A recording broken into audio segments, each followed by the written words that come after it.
laps to go here at Daytona. Already up through the gearbox comes the leaders. The green flag back out on the inside. You have got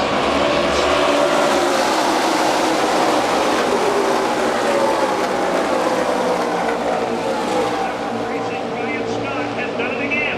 Pulls away on the inside lane. He's going to take Elliott Sadler along with him for second. Battle for third. Here comes Austin Dillon. He drives underneath Ryan Reed for the 3 spot. Two-car breakaway up front. Ryan Scott, Elliott Sadler now. Austin Dillon trying to come along for the ride, but here comes that outside line, creeping forward. Ryan Reed leads it, and it's up to second in turn 3. He's got help on the high side from Ty Dillon, but it's Ryan Scott with the lead. Scott keeps the car pinned down low. Elliott Sadler right behind him, then Ryan Reed to the outside. Ryan Reed trying to make the outside lane, and we kind of figured somebody would try to make it 3 wide. A couple of cars go up there. That's going to leave somebody trapped down the middle.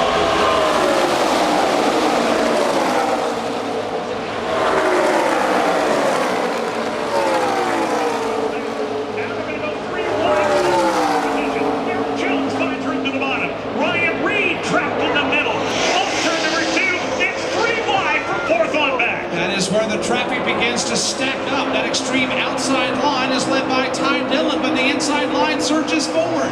5-car breakaway, and they're 3 wide from 6th on back. Just cannot afford to get boxed in late at Daytona. The drivers who have avoided that, Ryan Scott, Elliott Sadler at the front of the field. at least 6 rows deep of 3 wide racing going on from 5th on back. Up front, Ryan Scott leading the way over Elliott Sadler.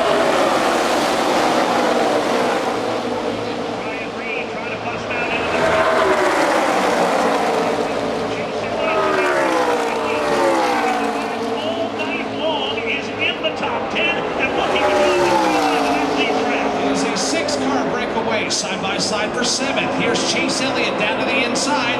He's side by side with Ryan Reed. They continue to stack up behind them as they charge towards turn 3. All that traffic works his way back into the corner. Now over to turn number 4. Chase Elliott keeps the car down to the bottom lane of the racetrack. Lines up in the 7th position. Ryan Scott shows the way. Elliott Sadler right up on his bumper as they come off turn